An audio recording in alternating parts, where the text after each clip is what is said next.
Hi, I'm Matt Williamson with Yardbarker, and I want to talk about coaches that could be on the hot seat. I mean, usually it's between 4 and 8 guys released each year. It's a big portion of the league, and it's hard to take a guess, but let's jump in, division by division. In the AFC East, I think Adam Gase with the Jets is certainly the most likely, and I really feel like the Jets offense now with a better offensive line has to take a step forward for him to be safe.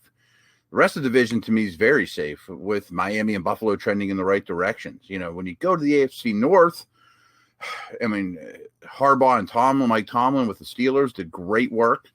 I think Cincinnati's trending in the right direction. Kevin Stefanski's a first-year coach with the Browns, so you'd think he's safe, but that's the least patient team in the organization, in the league.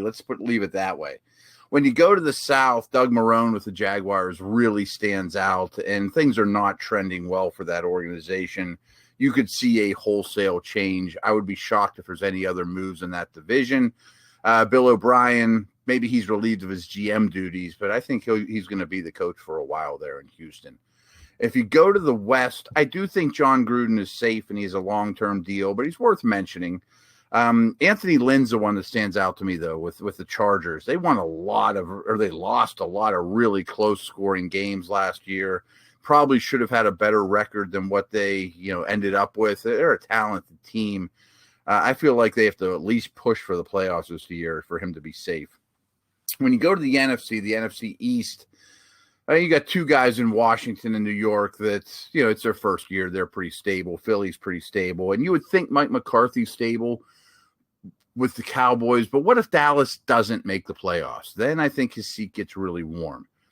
The NFC North is a little trickier. I mean, I think Matt Nagy with the Bears, his seat should certainly be warming up. Matt Patricia with the Lions is probably in the exact same boat. Although I will say the Lions were highly competitive when Matthew Stafford was healthy last year, and hopefully people can understand that point. The NFC West, I think, is very safe overall, but the NFC South, Dan Quinn with the Falcons, to me, could be in trouble. And he was partially in trouble last year, saved his job at the end. So that's about 8 names, give or take, that could be on the move next year. And a couple of them will save their jobs, and quite a few of them won't. So thanks so much. I am Matt Williamson with Yardbarker.